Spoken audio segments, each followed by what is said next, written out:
हमारी अजीम किताब कुरान करीम में सूरह लुक़मान की आयत नंबर 33 में अल्लाह इरशाद फरमाता है, हरगिज दुनिया की हयात के धोखे में ना आना और ना शैतान के।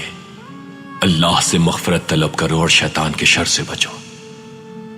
अल्लाह ताला बहुत मेहरबान है, वो मुतलक हकीकत है और वो अजीज और जलील भी है, बहुत अजीम और साहिब शर्फ है। हमारा रब्बुल आलमीन हर शय पर कादिर है।